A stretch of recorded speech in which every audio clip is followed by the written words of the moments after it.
Napakalaki po ng challenge na ang mga pamilya ay manatiling magkasama at masaya. What is one of the foremost goals of family? That is to stay together as a group. Very especially to stay together as a happy group. At ang pagsasama po ng pamilya, unang-una physical, and very especially emotional, and in the highest form, spiritual. To the point that there may be physical distance, but when people are one in spirit, and one in emotion, and one at heart, they are still together. Ano po ba ang goal ng ating buhay? Isa dyan, maging masaya. Dapat. At napakalaki ng kasiyahan na ibinibigay ng Panginoon sa pamamagitan ng pamilya. Pero ganyan po ba ang nangyayari? Masaya nga ba ang mga pamilya? O bakit nagkakawatak-watak? Ang ating pong pag-aaral ngayon, pinamagatan natin, The Secrets of Happy Families. At nilagyan natin ng open and close quotation yung secret kasi hindi naman talaga dapat lihim yun. Dapat nga alam ng lahat ang mga bagay na ito. Aming Diyos, nagpapasalamat kami sa pagbibigay nyo ng pagkakataon na sumamba kami ngayon. Anuman po ang daladala ng aming puso, mga karumihan, kabigatan, kasalanan, ipatawad nyo po sa amin. Linisin nyo po kami at maging karapat-dapat kaming humarap sa inyo. Tumanggap ng inyong mga salita at pagpapala, ng inyong pagtutuwid, maging ng mga bagay na hindi man dapat ay hinihingi namin sa inyo, mga magagandang bagay at mga pagpapala. Nawa, Panginoon, sumagana ito sa aming buhay at maitaas namin ang pangalan nyo sa aming kalagitnaan. Kayo po ang maging tagapagsalita. Bless us with your powerful word, O God. Lead us unto greater knowledge of you, and as a result of our knowledge of you, may we evolve and may we keep happy families. Lord, protect us from lies, from falsehood. Protect us from the works of evil men and evil spirits. Protect your assembly, this holy assembly, against malicious men and malicious spirits. And we pray that even as we are gathered in your presence, you will also protect our loved ones who are not with us right now. Deal with us, teach us, glorify your name, lead your people. In the name of Jesus, your Son, we pray to you, Father. Amen. The secrets of happy families. Siguro kahit hindi tayo magpataas ng kamay, itatanong ko, sinong gustong masaya ang pamilya niya? Lahat gusto yon. Pero pag tinanong natin, sino ang masaya talaga? Hindi siguro lahat makakapagtaas. What are the elements of happy families? Unang-una, sa spelling po ng family at nang matandaan natin ng madali, F, kailangan sa family, fellowship. Matthew 19 verse 6, idinidescribe po ang mag-asawa, so they are no longer two, but one. Therefore, what God has joined together, let man not separate. So fellowship, that is very important. Very crucially, the fellowship of husband and wife. Because when a man and wife are together, they will naturally gather their children. When man and wife are not together, their children will naturally be divided. So kung minsan nasa tatay, kung minsan nasa nanay, meron namang sumama sa nanay, merong sumama sa tatay, merong walang sinamahan kahit kanino. Kaya mahalaga ang fellowship. Physical proximity, togetherness. Genesis 47:11 to 12, describing what Joseph, the so-called dreamer, did to his family and for his family. So Joseph settled his father and his brothers in Egypt and gave them property in the best part of the land, the district of Ramesses, as Pharaoh directed. Joseph also provided his father and his brothers and all his father's household with food, according to the number of their children. So there was togetherness. Kahit na matagal na nagkawalay ang pamilyang ito dahil si Joseph, ipinagbili ng kanyang mga kapatid na maging alipin na dala sa malayong lupain, but he made something of himself by God's help and by God's grace. He rose to prominence to the point that he could collect his family and provide well for them. So magkakasama uli sila. So ang first letter ng family, F. There must be fellowship. At kasama po dyan, siyempre, dapat merong fun. Nagtataka yung mga magulang, bakit lagi dalang anak ko umaalis? Baka naman wala nang fun sa bahay. Lahat ng tao gusto tumakas, lumayo. Pag nag-uuwian sa bahay, nagkukulong na lang sa kanyang mga kwarto, ayaw mag-usap-usap, baka walang fun. Colossians 3:21, bilin sa mga magulang, fathers, do not embitter your children. Huwag silang galitin. Baka sobrang pagtuturo, sobrang higpit, sobrang disiplina, lagi na lang pinupuna ang mali. Bagamat dapat itinutuwid ng mga bata, at sabi, do not embitter your children. Family life must feature fellowship and fun. Because it is human nature that we like to repeat every experience that is pleasurable, and we like to avoid repeating any experience that is unpleasant or painful.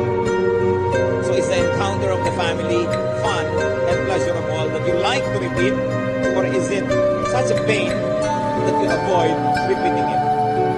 F for family, fellowship, fun, and very importantly, forgiveness. Lahat po ng tao nagkakamali. Lahat ng mag-asawa, nag-aaway, nagkakaroon ng hindi magkakaunawaan. Lahat ng anak, may reklamo yan sa magulang, maliit at malaki. Lahat ng magulang, may unhappiness sa anak. Ang magkakapatid, meron silang mga away, meron silang mga differences. Ang pinagkaiba ng pamilyang nananatiling magkasama at sa pamilyang nagkakawat-watak ay hindi absence of imperfection, because everybody has imperfection. Ang pagkakaiba is the presence of forgiveness. In other words, ang lahat ng mag-asawa may dahilan para maghiwalay. At yung mga hindi naghihiwalay, hindi dahil perfect ang asawa noon, hindi dahil perfect siya, dahil lang may nagpapatawad pag may nagkakamali. Forgiveness. Kaya nga po yung tinatawag na prodigal son sa Bible, matapos niyang hingin ang kanyang mana, buhay pa naman yung magulang, at naglayas at nilustay ang lahat ng ito, at itinapon ang kanyang buhay, minsan natauhan.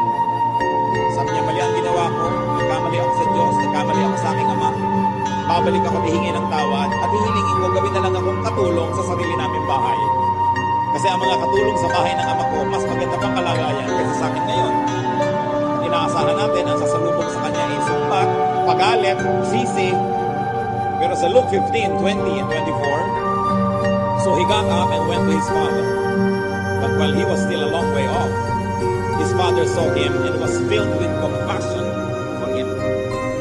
He ran to his son, threw his arms around him, and kissed him. For the son of mine was dead and is alive again. He was lost and is found. So they began to celebrate. Nagkamali ang anak, pinatawad ng magulang, nagkabalikan. Lagi namang nagkakamali ang anak. Kakamali din ang magulang. Kaya lang nagkakaroon ng celebration pag nagpatawaran. Mga kapatid, kung sa pamilya nyo may magkagalit at matagal na, may hindi nagkikibuan, may mga tampuhan, normal lang na may nag-away kasi nangyayari yon. Kaya lang meron hindi nangyari, kaya kayo magkakahiwalay, hindi nagpatawaran. So you can expect that there will be differences. You can expect that people will not meet our requirements and our expectations. You can expect that because people are imperfect and they can be selfish and they can be sinful, they will hurt us. But what is important for families is to be ready to forgive, so that there will be togetherness. Joseph's forgiveness paved the way for his family's togetherness again. Matapos siyang apihin ang kanyang mga kapatid at ipagbili bilang alipin, siya pa ang bumukop sa lahat sa kanilang pagkatapos. Kaya nagkabalikan. Para naman nagkakabalikan dahil normal lang na nagkakaroon ng diferensya, kailangan talaga sa pamilya communication. Sabi sa Matthew 18:15-16, if your brother sins against you, go and show him his fault. Just between the two of you. If he listens to you, you have won your brother over. So pag may nagkamali, kausapin ang maiayos, hindi pag-usapan. Isa kasi, imbes na usapin natin yung nagkamali o yung pinagkamalian natin, pinag-uusapan natin siya behind his back. And so, things get worse. Lumalala. At hindi lang natin kakausapin ang ating kapatid dahil sa ating reklamo, kakausapin din natin, ipapahayag din natin ang ating mga papuri sa kanya. Yung mga magaganda niyang ginagawa. The affirmation, the acceptance and gladness that we have about him or her, sinasabi din natin. Importante sa family, fellowship, forgiveness. It's very, very crucial that there's also should be fun. So family, ano pong susunod na letter? Ang hina naman. Diyan na lang tayo kung pare nag-i-spelling. A. Meron po kayong isa lang matatandaan sa nais kong i-share ngayon na why itong A. Ang pamilya, para sumaya, magkaroon ng hulugan at patuloy na pagsasama-sama, kailangan ng acceptance. Unconditional acceptance. Hindi natin sinasabi na pangungunsinte sa mali. Ang sinasabi natin kung gusto man natin ituwid o tulungan ng isang miyembro ng pamilya, ang unang gawin bago ituwid yan, tanggapin. Walang patakarang pagtanggap. Tulad ng pagtanggap sa atin ng Diyos.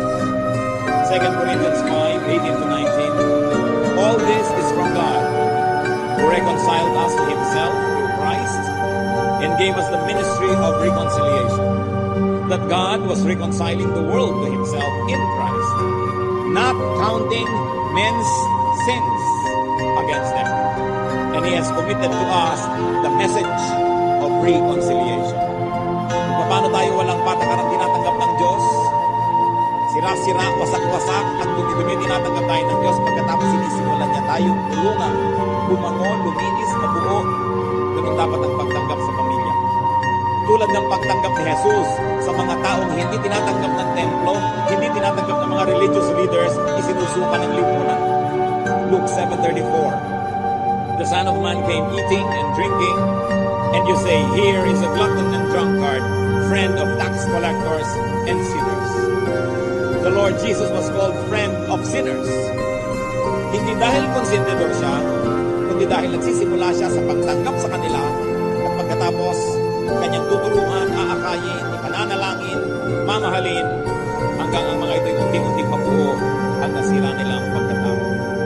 Acceptance, not to tolerate, acceptance unto restoration and development. Ang kauna-unahang hakbang dapat ng pamilya ay tanggapin ang miyembro niya na kakaiba, naliligaw. Kumisan yung tinatawag na abnormal, ibig sabihin hindi ka mukha ng nakararami, strange or different. Kumisan ang asawa niyo kakaiba, pero asawa niyo na yan hindi niyo pa matanggap-tanggap. Kung talagang hindi niya ma-spell ang Mississippi, ano? Hayaan niyo na. Hindi mo matanggap ang asawa mo dahil 2005 na nakakanermo pa siya ng suot. Nakasunod pa siya ng mga hindi uso. Baduy siya. Gusto mo siyang takpan pag may bisita. Gusto mo lagi siyang pagalitan ng pagalitan para katanggap-tanggap siya sa iba. So anong gagawin mo sa kanya? Isang props para sa anong magustuhan mo mangyari sa kanya. Anong ginagawa natin sa mga anak natin na hindi nakakaabot sa ating mga pamantayan? Hindi isinasama sa mga okasyon. Iniiwan sa bahay kasi hindi may malaki. Anong ginagawa natin sa mga kapatid natin na mga hindi performers, hindi achievers, pinagmamakahiya? Yung pamilya, yun dapat ang ating pahingahan. Yun ang ating tahanan. Kung ano ka pa man, as is where is, you are accepted. That's why the family must accept non-achievers. Hindi yung lagi na lamang pinupuli lang yung first honor at yung anak na 5 taon na sa grade 5. Puro pintas, puro palo ang inaabot. Di ba paano hindi talaga siya academician?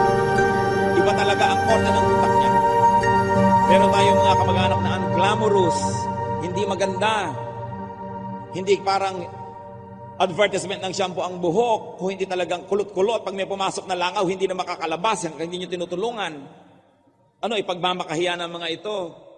Kung meron tayong mga kapatid, kamag-anak, kapamilya na may sakit ang isip. I have seen people na may mga pamilya sila na hindi normal ang katawan, itinatago na lang sa kwarto, itinatago sa mga bisita hanggang mamutla na lang ng mamutla at humina ang katawan at magkasakit at mamatay. May mga itatago na lang sa malalayong mga institusyon dahil ikinakahiya sa tao. Sino ba ang mahalaga sa inyo? Yung tao sa labas ng bahay o yung tao sa kasama nyo sa inyong tahanan? Meron tayong mga kapatid, kamag-anak na disabled or other abled kasi may iba namang ability yan. Pero napag-iiwanan at ramdam nila na hindi sila kasali. May mga handicapped. Ayaw mo nang sabayan ang iyong nanay o kapatid na naglalakad na naka-wheelchair. O kaya ay may kapansanan. Ang pamilya dapat ang tumatanggap. Kung meron kang anak na ang pangalan ay Maria Isabel, pero ang feeling niya si Captain Barbell o si Totoy Bato, tinatanggap mo ba ito? O pinapalayas? Ang dami-dami po mga pamilya, meron silang anak na si Maximo ang pangalan, pero ang fantasy niya maging Darna. Anong ginagawa dito? Kaya nga sabi ng isang kwento, inilulublob daw sa drum. Si Darna ka ha, lublob, lublob, lublob. Hindi kita iaahon hanggang hindi ka nagbabago. Tapos lublob, lublob, lublob, labas. O ano, sino ka na? Darna, lubog uli. Hindi kita iaahon dyan hanggang hindi ka nagbabago. Itaas mo yung kamay mo pag nagbago ka na. O taas na ngayon dahil nalulunod na. Pag-ahon, sino ka na? Jezebel. Anong gagawin sa ganung mga anak? Itatapon, papalayasin. Bakit ka pa naging magulang? Ang gusto mo lang yung mga anak mong macho. Nakadalasan yan yung napapasok sa away, nabuntis sa classmate, nag-drugs, hinahanap mo lagi sa ospital o morgue, mag-aasawa ng maaga, walang trabaho, may anak, pakain mo hanggang apo mo. Tapos yung mga inaapi-api mong anak, ito ang nagiging mga mabubuting mga anak, nag-aalaga. Anong klaseng mga magulang yung ang pinipili kung sino yung i-honor niyang anak? There must be acceptance. Hindi sinabing konsentihin. Pero anumang tulong ang gusto nating ibigay, sinisimulan muna sa walang patakarang pagtanggap. Dahil dito, maraming mga bata ang naglalayas. Kasi ang pakiramdam nila, hindi sila mahal, wala silang puwang, wala silang lugar. Bakit kailangan magkahiwa-hiwalay ang pamilya dahil sa favoritism ng mga nakakatanda? Family is one's natural group. Belongingness to a family is a birthright. It is not a prize for achievement. It is not a goal to meet. And it is not a membership to earn or to lose, depending on your performance. Pag isinilang ka sa isang pamilya, natural na member ka nun. Wala kang dapat gawin, wala kang honor na dapat matamo, wala kang standard na dapat maabot para ka maituring na member. It is your birthright. And every member of the family must respect that. That the family is one shelter, refuge, and hospital, not just a display window. So anong ginagawa ng mga ibang mga magulang? Nagkamali na nga ang anak na dalaga, biglang naging unwed mother, na 1, 2, 3 ng nobyo, iniwan na, feeling dejected, litong-lito, naglilihi, nahihilo, tapos palalayasin pa at itatakwil. Dahil ano ang sasabihin ng mga kapitbahay? Hayaan nyo siyang chismisin ng mga kapitbahay, isang linggo lang yun. Dahil sa isang linggo may magbubuntis na naman sa kabilang barangay, lilipat naman doon ang chismis. Malilimutan ng anak nyo, ano bang mahalaga sa inyo, ang inyong anak o yung chismis? At kung kailan siya kawawang-kawawa, litong-lito, doon pa ngayon gugulpihin, doon pa ngayon ipagtatabuyan. Some parents do that para model sa mga nakakabata pang mga kapatid para huwag tularan. Ipagpalagay na natin naging model, pero you totally destroy one person just to serve as a model for others. Because every member in the family must be treated as a patient. Kaya nakita nyo yung family ni Joseph na buo muli kasi nagpatawad, kasi nagtulungan. Napakahalaga ng pagtanggap. Baka meron sa inyo, you feel na hindi kayo welcome sa sarili niyong pamilya. O kaya meron sa atin, tayo pala yung dahilan, kaya meron tayong mga family members who don't feel welcome in our own families. Dapat tayong tumulad kay Jesus, friend of sinners. Tinanggap ang lahat. Pero hindi siya tumigil sa pagtanggap. Ginawa niya ang magagawa para makaambag siya sa pagkabuti, pag-ayos ng tao na yon. But first, you accept people. Husbands, natanggap nyo na ba ang asawa nyo? O 20 years na kayo mag-asawa, 30, 40 years, pinag-aawayan nyo pa rin yung tutong ng sinangag niya? Matuto na dapat kayo by now na itratong chicharon yun. Ang sarap ng chicharon. Alangan naman pag-awayan nyo na lang yan habang buhay. Yung mga inililigwak-ligwak na tubig ng mister nyo sa banyo, lumampas-lampas na kung saan-saan, hanggang ngayon ba naman, sinisitas-sita nyo pa mga misis? Hayaan nyo na, para kayo matahimik. You have to accept each other. Lalo't lalo kung hindi naman immoralidad yung tatanggapin nyo, habits lang naman, mga ganito at ganong paraan. Kung gusto ng asawa nyo na talaga ang dami-dami niyang suot na alahas, hayaan nyo siya. Kasi kung minsan, ginagamit natin ng ating mga family members para lamang pataasin ang prestige natin sa lipunan. Kaya naroon ipagdukdukan yung mga anak at basagin ang mukha sa kangungudgod para mag-aral. Dahil gusto-gusto ng nanay, aakyat sa isa ng tablado pagka-graduation. Hindi naman pala para sa anak, kundi sila mga nanay nagyayabangan. Kaya pinipilit ang anak. Ang hina-hina sa math ng anak nyo, pinipilit nyong mag-engineering. o mag-accounting dahil accountant kayo. Huwag nating gawin ang mga anak natin na tagagawa ng mga nabigo nating gawin sa buhay. We must allow them to be what God meant them to be. It is important that you begin with the individual and not force the individual to be like you. Kaya maraming hindi masasayang pamilya dahil dito. Another, sa letang pamilya, ano pong susunod? M. Mediation. Kailangan para sumaya ang pamilya, lahat tayo tagapamagitan. There must be intercession and peacekeeping. James 5:16. Therefore, confess your sins to each other and pray for each other. Mamamagitan ka. Ephesians 4:3. Make every effort to keep the unity of the Spirit through the bond of peace. And from the mouth of the Lord Jesus, Matthew 5:19, blessed are the peacemakers, for they will be called sons of God. So dapat po ang membro ng pamilya, tagapamagitan, peacemaker. Pag may dalawang nag-away sa pamilya, at nanatili silang magkaaway o hindi nagkasundo ng matagal, kayo na hindi sali sa usapan, kayo na hindi direct participant sa away, ay may pananagutan din. Kasi ibig sabihin noon, they continue to be quarrelsome, they continue to be away and alienated from each other, because you fail in your diplomatic duties. Dahil pag may member ng family na nag-aaway, lalo't hindi tayo kasali, dapat tayong mamagitan para sila magkasundo.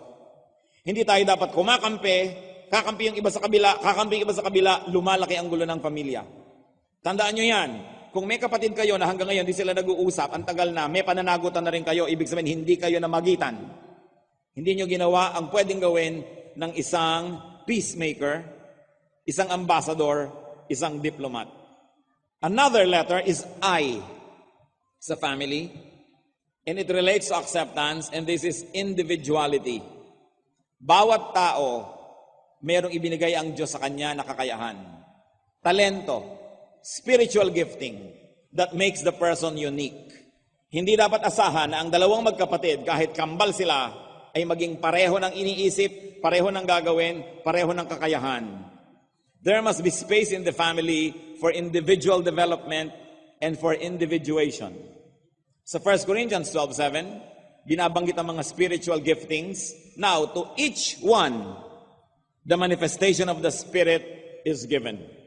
Bawat isa binigyan ng Diyos ng kanyang pagkasarili, ng kanyang selfhood, ng kanyang potentials. No two people are alike. Like no two fingerprints are alike. Walang dalawang retina ng mata na pareho. Sa katunayan, yung dalawang kilay nyo lang, tingnan nyo mabuti, hindi magkapareho yan eh. Yung inyong panga, hindi ang pantay. Walang pareho. So bakit iisipin nyo na maging pareho ang mga tao? Ang ate mo, 3 taon lang nag-elementary. So dapat ganun ka rin. Siya yun. Ang kapatid mo, magaling na ganito. Ang kapatid mo, may kasalan, nakukuhang maid of honor. Ikaw, puro maid of horror. So nagkakaroon ng inferiority complex yung iba. Lagi nilang may bida, merong hindi bida. Hindi natin hanapin yung talent ng mga bata, kung ano yon. Pinipilit natin maging dentista dahil dentista tayo. O dahil, worse, nabigo tayo maging dentista noon. So, anak, kailangan maging dentista ka kasi hindi ako nakatapos niyan. Mga iba namang anak, sapagkat matuno rin, susunod. Pero buong buhay, inis na inis siya ng mga bagang na mga bungi ang kaharap niya. Yung iba naman, talagang titigan nila mag-aral. Why must we impose? Psalm 139 verse 14, I praise you because I am fearfully and wonderfully made. Your works are wonderful. I know that full well. Bawat isa may kagandahan, bawat isa may katangian. Dapat lang hanapin yon at hindi lalabas ang katangian kung pipilitin natin siyang katulad nung iba na mayroong katangian sa ganung larangan. Siya naman pala, wala. Dito na lang sa ating kultura, puring-puri yung mga anak na mapuputi at yung mga maiitim, lagi na lamang may pintas. Hoy, negra, halika dito. Ulikba, halika dito. Hoy, hito, halika dito. Naku, magkapatid kayo, parang isa bangus, isa hito. Nagkakaroon tuloy ng inferiority complex yung mga tao. Yan ay dahil sa mga walang pitagan at walang paggalang na matatanda. Alam nyo po, ginagalang din kahit bata, sapagkat may damdamin yan. Meron bang individuality sa pamilya? Do we allow them? Kung gusto ng anak mo maging scientist, bakit mo naman pinipilit na maging empleyado sa City Hall? Anak, mag-empleyado ka, mabuti dyan. Tuwing akisit katapusan, may sweldo. Kung gusto niya maging artist, maging musician, maging painter, anak, hindi na pagkakaperahan yan, tigilan mo yan. Nakita nyo naman, kahit anong larangan, basta mahusay ka, nagkakapera ka. Kung pintor ka nga, isang painting mo, kung mahusay ka, ang mahal-mahal eh. So bakit hindi natin payagan na magkaroon siya ng possibility na maging first class somebody kesa third class copycat? Kesa nang gagaya lamang. Allow the people to blossom and to grow. Sabi nga ng matatanda, kung saan nakahilig, edi dun bumuwal. That's why there are so many unhappy members of the family. Because we don't allow them the individuality that God gave to each one when He created us. Isa pa pong dapat nagpapasaya sa pamilya, letter I pa rin, industry. Dapat masipag ang lahat. There should be work and production. Hindi yung isa lang nagtatrabaho, may 7 nang humihingi. Sa Pilipinas, napakahirap umangat sa buhay dahil sa kamag-anak. Magsikap ka ng konti, binibilang na agad ng mga kamag-anak mo ang savings mo. Subukan ng asawa mo mag-abroad, computed ng lahat ng kapatid mo, yung sweldo, pati exchange rate today. Pag may dumating na pera, remittance, alam ng lahat ng pinsan mong dumating na. Napakahirap magpa-asenso dahil ang lahat dadagan sa'yo oras na nagkaroon ka. Dapat po tayo magsikap. Ang dapat lang tinutulungan ay yung sobrang bata, sobrang tanda, o sobrang hina ng katawan dahil may karamdaman. Yung lahat ng naiba na, dapat yung magbanat ng buto. Lalo mga anak ng Diyos. Titus 3:14, our people must learn to devote themselves to doing what is good, in order that they may provide for daily necessities and not live unproductive lives. Habang may lakas ang tao, dapat siyang maghanap buhay. Liban na lang na marami siyang naimpok at pwede na siyang mag-retire. Hindi malang iniisip na mag-impok para pag biglang namatay may ataol. Wala, itutumba na lang niya ang kanyang bangkay sa atin. Bahala na tayo sa bangkay niya. Hindi mag-iisip, meron ba tayong sementeryo, may lote ba tayong paglilibingan? Bahala na sila pag namatay ako. Ayaw naman na itapon sila sa ilog. Pero walang paghahanda. Mag-aasawa ng wala sa oras, mag-aanak ng kutakot-takot, tapos iaasa sa matatandang magulang o sa mga kapatid. Yung tuloy kapatid, walang ginawa kundi mag-away siya at yung kanyang asawa. Hindi na malaman kung paano kukupitan yung asawa para ibigay sa'yo. 1 Thessalonians 4:11-12, make it your ambition to lead a quiet life, to mind your own business, and to work with your hands, just as we told you, so that your daily life may win the respect of outsiders, and so that you will not be dependent on anybody. That is the Christian way. You are not dependent. Hindi ka kailangan tulungan, nakakatulong ka pa. Iba naman yung panahong may sakit ka, o sobra ka na matanda, o sobra ka pang bata. Alam niyo, isang nakakalungkot, 8 milyong Pilipino ang naninirahan, nagtatrabaho sa ibang bansa. Padami pa ng padami, araw-araw yan. Pero hindi ba, kung hindi pa bangkay na yung magulang, hindi makauwi? O kung hindi naghihingalo? Bakit? Sa dami ng kamag-anak na nag-aabang ng pasalubong. Kung ang atin pong mga kamag-anak na nakatira sa ibang bansa ay hindi lang natin paghahanapan ng pasalubong, mas dadalas ang uwi nila.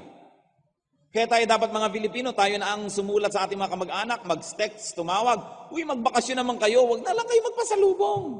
Magkita-kita lang tayo, masaya na tayo. Hindi, uuwi ka dito, bukod sa pasalubong mong kutakot-takot, kung 1 buwan kang narito, 1 buwan kang taya sa lahat ng lakaran, lahat ng gastusan, lahat ng taxi, lahat ng malling, kaya tuloy hanggang hindi patay yung nanay, hindi uuwi. At least pag may patay, walang umaasang may pasalubong. Kung ano-ano na lang tuloy ipinapasalubong sa atin, mga dilatang mga expired, mga duster na kupas-kupas galing China, mga kung ano-anong sale dito at sale doon, sa kagustuhan nila tayong ma-please, makapagpasalubong lang, hindi ba kayo nakakahalata na mairaos na lang yung pasalubong? Kahit mga tunaw na tsokolate, mga kapeng nanigas, ibababad mo pa sa tubig para maging kape uli. Pwede nyo ba sabihan ng mga kamag-anak nyo abroad, umuwi na lang kayo, dalasan nyo, huwag na lang magpasalubong. At kung lalakad kayo, kanya-kanya tayo dito, hindi natin naasahang taya kayo lagi. Para dumalas-dalas ang uwi ng ating mga kamag-anak. Hindi yung pag nagkakaroon ng isang kamag-anak, balak mo agad utangan, balak mo agad na hingan. Kung wala kang pera, magtiyaga ka. Siguro ang hihingi mo lang talaga ng tulong kung wala ka ng makain ngayong araw na ito.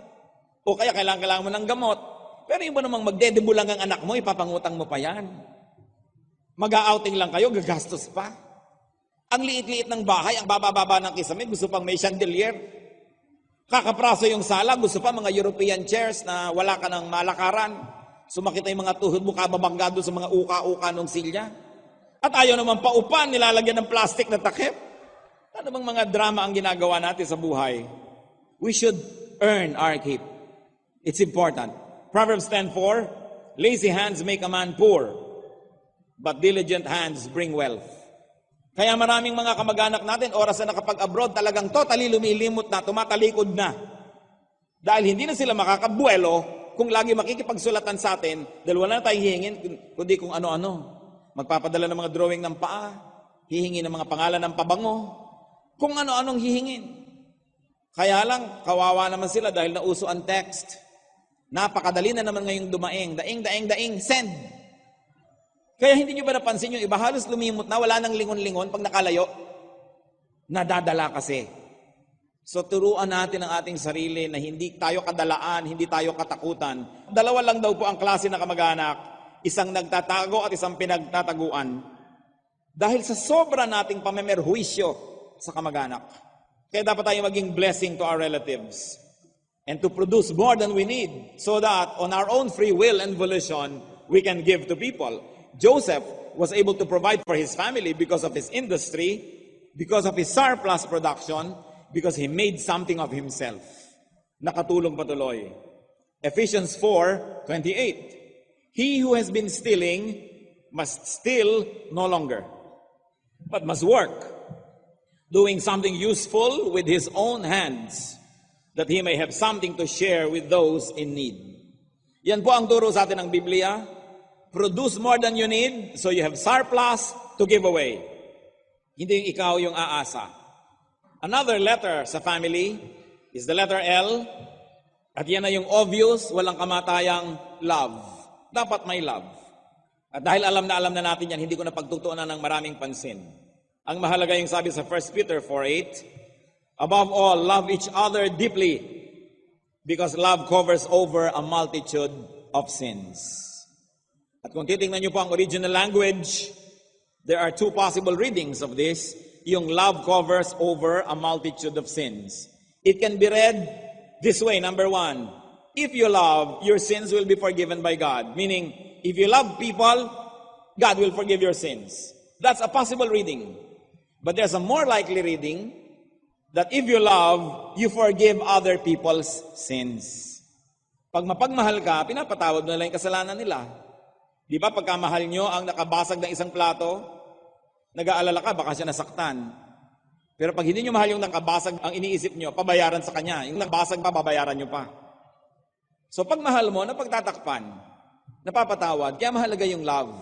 Because love covers a multitude of sins.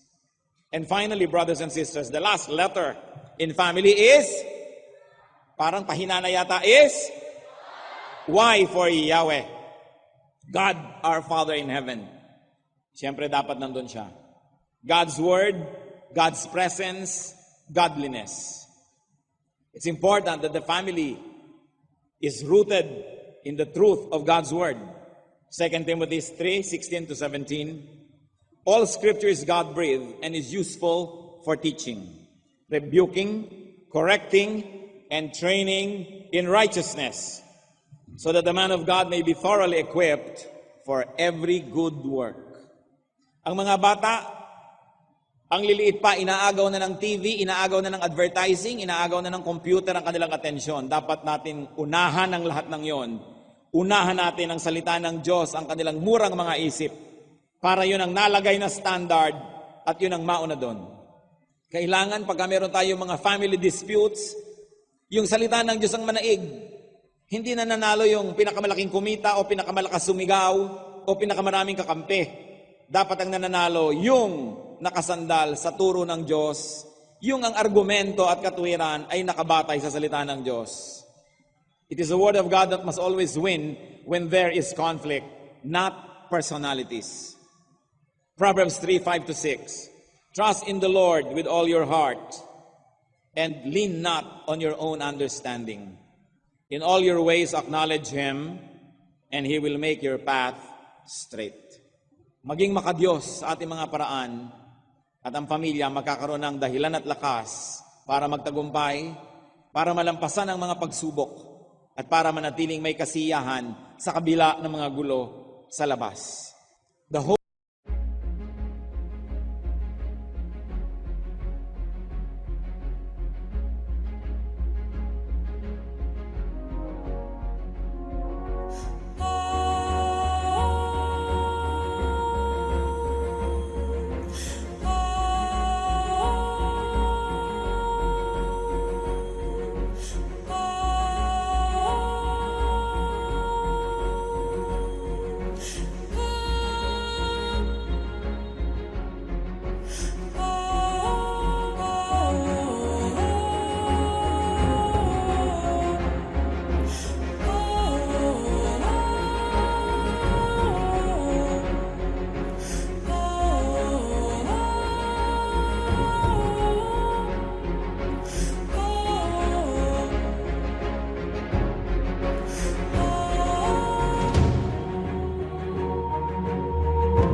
home is our refuge.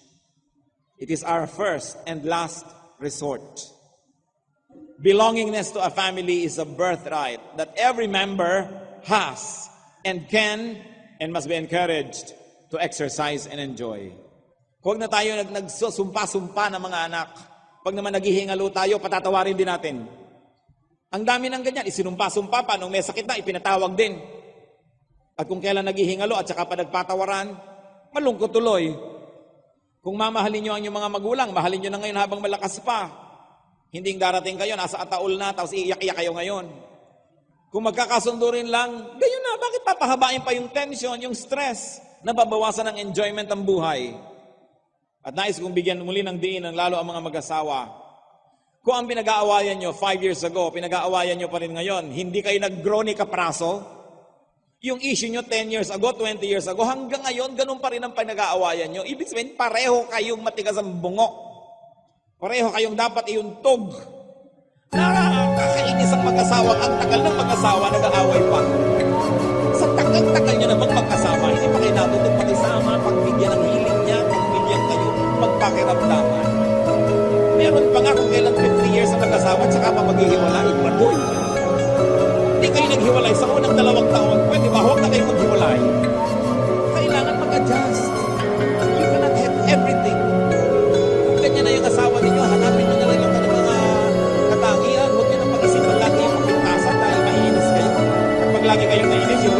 day without love, then every day will be horrible. The only way out, you think, is acceptance. Remember that love is acceptance.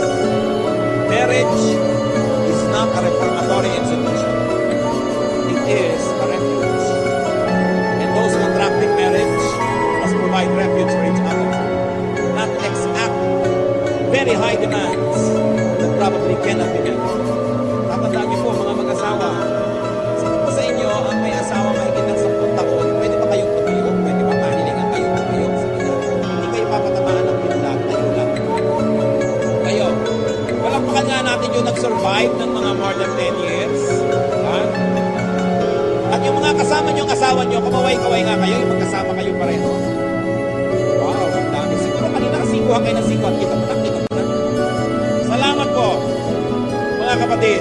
10 taon na kayo na nagsama. Huwag nyo na isipin maghiwalay pa. Hindi na bagay. Tanggapin nyo na lang ang isa't isa. Mga reklamo nyo, ipukod sa lupa. Manalangin kayo, magpatawaran. This is the only way to be happy. Kung tayo man, tinanggap ng Diyos. So, sino naman tayo para hindi tanggapin? Lalong-lalo ang ating asawa, anak, magulang. Mga anak, marami sa inyo may reklamo sa mga magulang nyo. Pero hindi na yan napapalitan. Tinatanggap na lang, pinagpapasalamat sa Diyos, pinaaruga, pinamahal. Life can never be exactly what you want it to be. At least you can shape it generally, especially if you have the power of the Spirit within you. So, be a happy family. Kailangan sa F, ano po? Review, fellowship, fun, and forgiveness. And then A is for acceptance. May kapatid kayong pinitili kayo, tanggapin niyo. Ayaw na ayaw niyo, tanggapin niyo na kapatid na rin.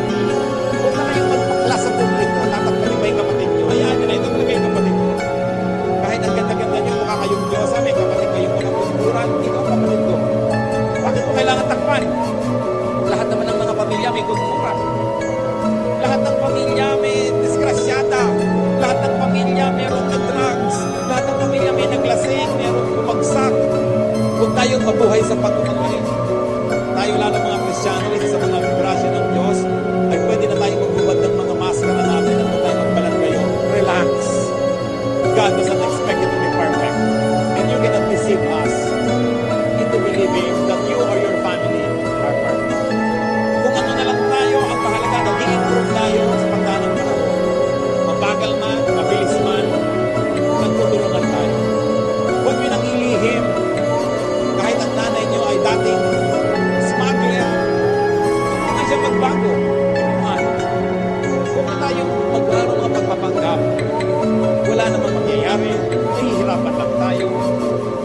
Laging ano sasabihin ng iba. Hayaan nyo sila kasi hindi naman nila kayo dadamputin pag hindi matay kayo.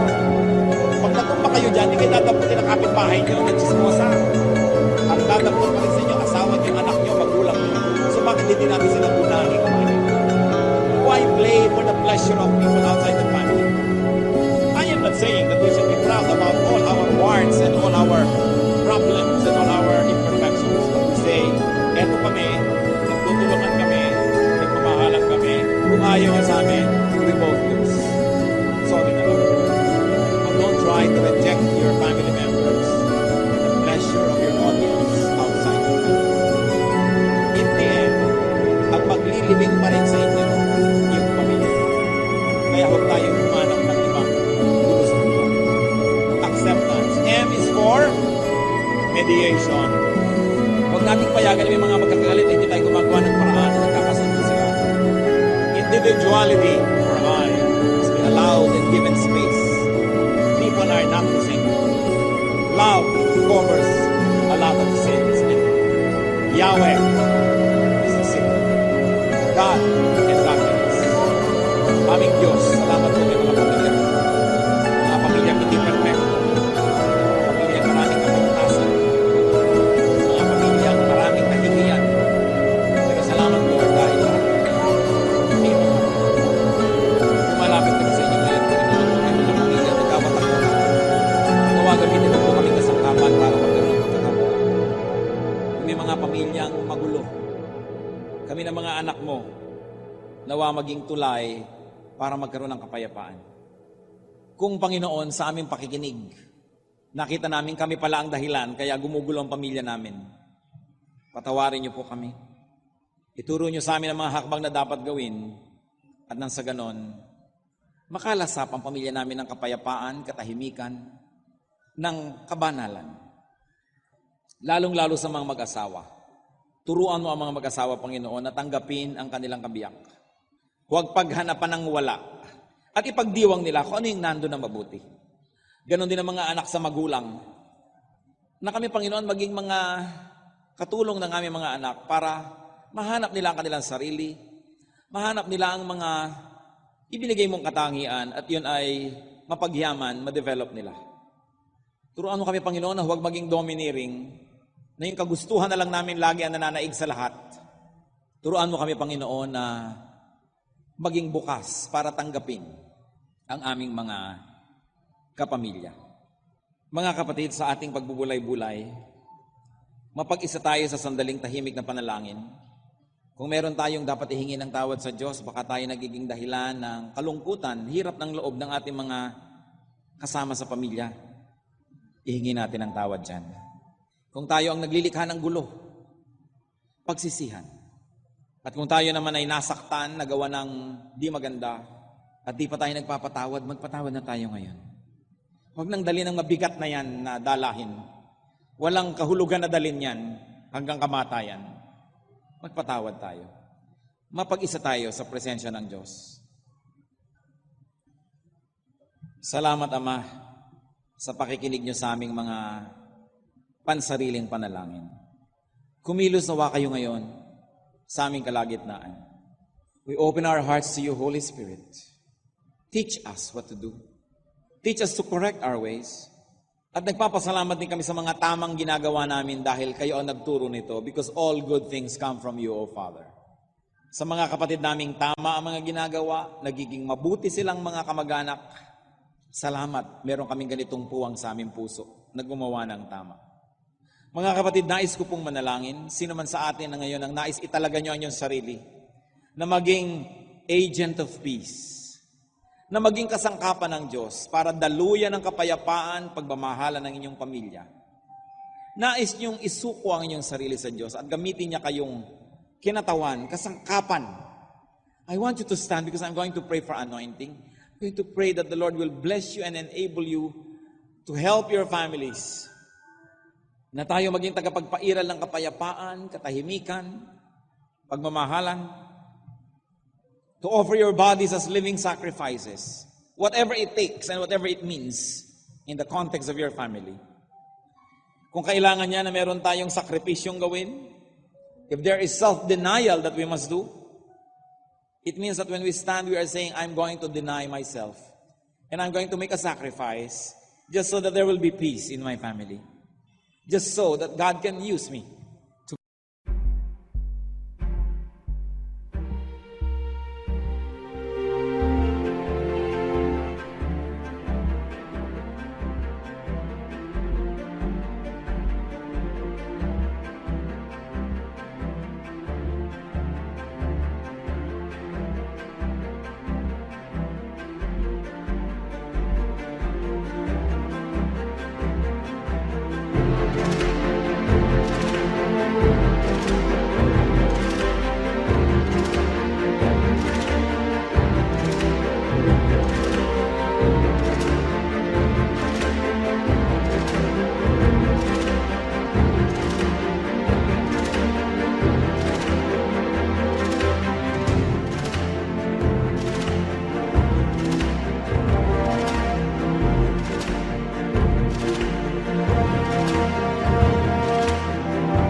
bless my family.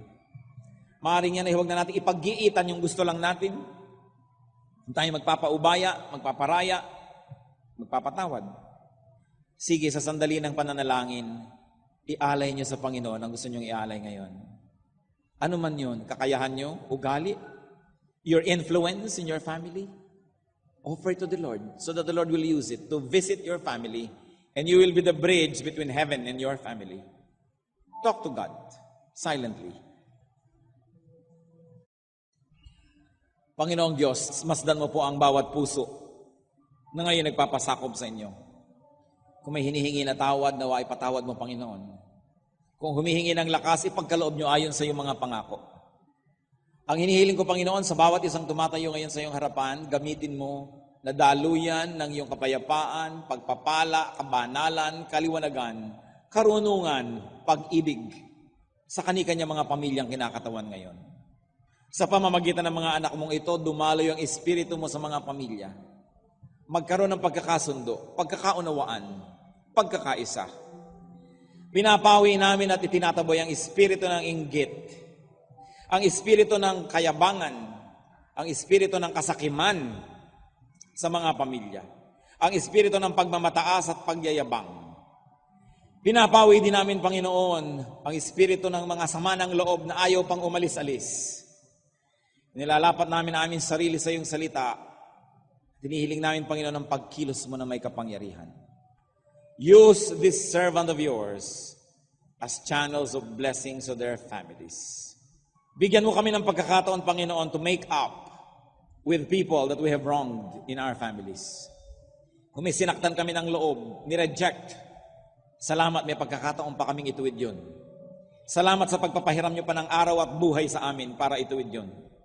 Nawa, Panginoon, ano mga hidwaan ng mga pamilya. Tanging si Satanas ang pinagmumulan nito, hindi kayo. So we reject and rebuke you, Satan, and drive away your presence, evil spirits, from every family represented here today. In the name of Jesus, we command all and any evil spirit to leave these families. The spirit of division, the spirit of anger and greed and hatred. And we welcome you, Spirit of God.